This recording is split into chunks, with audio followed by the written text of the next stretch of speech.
Om Swastiastu. Perkenalkan, kami dari kelompok 4, dengan saya sendiri Niketut Sanisinta dengan NIM 1917051022. Teman saya Niputu Ayu Yuli Sumadianti dengan NIM 1917051099. Iputu Indrayu Priyanto dengan NIM 1917051169. Dan Komang Tia Pratiwi dengan NIM 1917051232. Kami di sini akan mempresentasikan tentang prinsip pelaporan dan pengungkapan standar GRI. Adapun sub pokok materinya, yang pertama, prinsip-prinsip pelaporan keberlanjutan, yang kedua, pengungkapan standar umum, dan yang ketiga, pengungkapan standar spesifik. Yang pertama, prinsip-prinsip pelaporan keberlanjutan. Prinsip-prinsip pelaporan bersifat mendasar untuk mencapai pelaporan keberlanjutan berkualitas tinggi. Sebuah organisasi diwajibkan menerapkan prinsip-prinsip pelaporan jika ingin mengklaim bahwa laporan keberlanjutan telah disusun dengan standar GRI. Prinsip-prinsip pelaporan dibagi menjadi dua kelompok. Yang pertama, prinsip untuk menentukan isi laporan, di mana menjelaskan proses yang harus diterapkan untuk mengidentifikasi apa isi laporan yang harus dibahas dengan mempertimbangkan aktivitas, dampak, dan harapan serta kepentingan yang substantif dari para pemangku kepentingannya. Yang kedua, prinsip untuk menentukan kualitas laporan, di mana memberikan arahan berupa pilihan-pilihan untuk memastikan kualitas informasi dalam laporan keberlanjutan, termasuk penyajian yang tepat.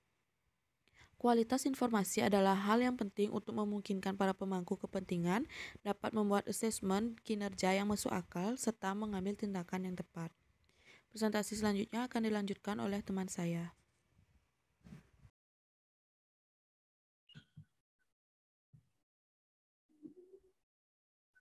Selanjutnya adalah prinsip laporan untuk menentukan isi laporan. Yang pertama adalah inklusivitas pemangku kepentingan.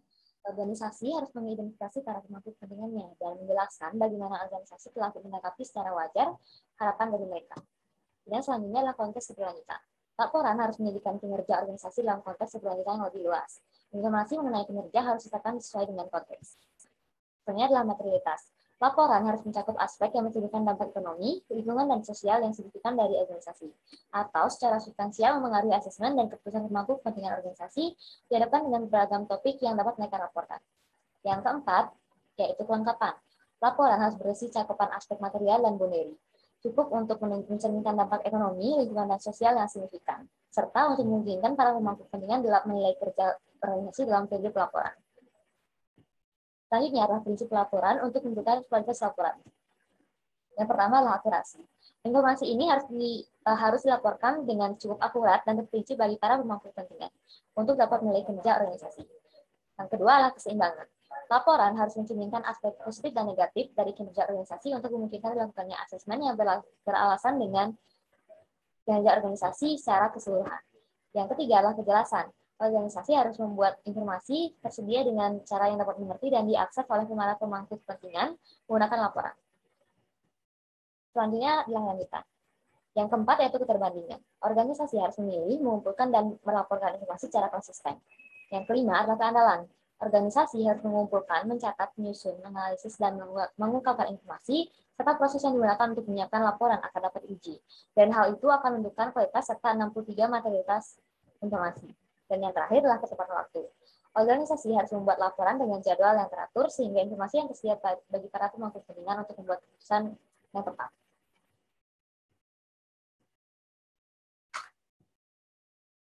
Dua, pengungkapan standar umum.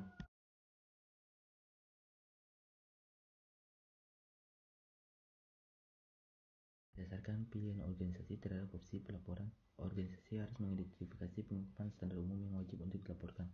Pengungkapan standar umum dibagi menjadi 7 bagian, yaitu 1. Strategis dan analisis. Pengungkapan standar berikut ini memberikan gambaran strategis umum tentang berlanjutnya organisasi untuk memberikan konteks pada bagian laporan. Selanjutnya lebih detail dibandingkan bagian-bagian dalam pedoman. 2. Profil organisasi. Pengungkapan standar ini merupakan gambaran keseluruhan mengenai karakteristik organisasi untuk memberikan konteks bagian rincian dalam laporan dibandingkan dengan bagian-bagian yang ada dalam pedoman. 3. Aspek material dan boundary interidentifikasi. Pengungkapan standar ini memberikan gambaran keseluruhan tentang proses yang telah diikuti oleh organisasi untuk menentukan konten laporan, aspek material dan boundary interidentifikasi, serta pernyataan ulang. 4. Hubungan dengan pemangku kepentingan. Pengungkapan standar tersebut merupakan gambaran keseluruhan tentang hubungan dengan pemangku kepentingan organisasi selama periode pelaporan. 5. Profil laporan. Pengungkapan standar ini menyajikan gambaran keseluruhan tentang informasi dasar mengenai laporan, indeks konten GRI, dan pendekatan untuk memperoleh asuransi eksternal.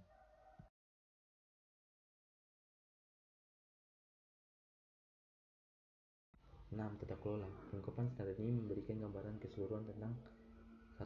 Struktur tata kelola dan komposisinya. 2. Peran badan tata kelola tertinggi dalam menetapkan tujuan, nilai, dan strategis organisasi. 3. Kompetensi dan evaluasi kinerja badan tata kelola tertinggi. 4. Peran badan tata kelola tertinggi dalam manajemen risiko. 5. Peran badan tata kelola tertinggi dalam pelaporan berkelanjutan. 6. Peran badan tata kelola tertinggi dalam mengevaluasi kinerja ekonomi, lingkungan, dan sosial. 7. Remunerasi dan insentif. 7. Etika dan integritas. Pengungkapan standar ini merupakan gambaran keseluruhan tentang: yang pertama, nilai-nilai, prinsip, standar, dan norma di organisasi. Kedua, mekanisme internal dan eksternal untuk memperoleh masukan mengenai perilaku etis dan taat hukum. 3. Mekanisme internal dan eksternal untuk melaporkan permasalahan tentang perilaku yang tidak etis atau melanggar hukum dan masalah integritas. Pengungkapan standar spesifik.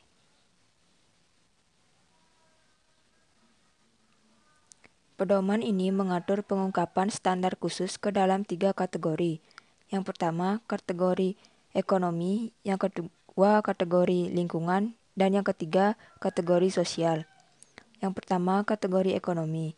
Dimensi keberlanjutan ekonomi terkait dengan dampak organisasi terhadap keadaan ekonomi dari para pemangku kepentingannya dan terhadap sistem ekonomi di tingkat lokal, nasional, dan global. Hal ini tidak berfokus pada kondisi keuangan organisasi. Kategori ekonomi menggambarkan arus modal di antara pemangku kepentingan yang berbeda dan dampak ekonomi utama dari organisasi di seluruh lapisan masyarakat.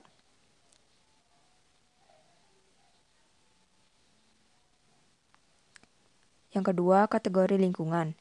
Dimensi keberlanjutan lingkungan berkaitan dengan dampak organisasi pada sistem alam yang hidup dan tidak hidup, termasuk tanah, udara, air, dan ekosistem. Kategori lingkungan meliputi dampak yang terkait dengan input seperti energi dan air dan output seperti emisi, efluen, dan limbah, termasuk juga keanekaragaman hayati, transportasi, dan dampak yang berkaitan dengan produk dan jasa serta kepatuhan dan biaya lingkungan. Yang ketiga, kategori sosial. Dimensi keberlanjutan sosial membahas dampak yang dimiliki organisasi terhadap sistem sosial di mana organisasi beroperasi. Kategori sosial berisi subkategori. Yang pertama, praktik ketenaga kerjaan dan kenyamanan bekerja. Yang kedua, hak asasi manusia. Yang ketiga, masyarakat. Yang keempat, tanggung jawab atas produk. Sebagian besar konten subkategori didasarkan pada standar universal yang diakui secara internasional atau referensi internasional lainnya yang relevan. Sekian presentasi dari kelompok kami. Bila ada salah kata, kami mohon maaf. Kami tutup dengan Parama Santi. Om Santi, Santi, Santi, Om. Terima kasih.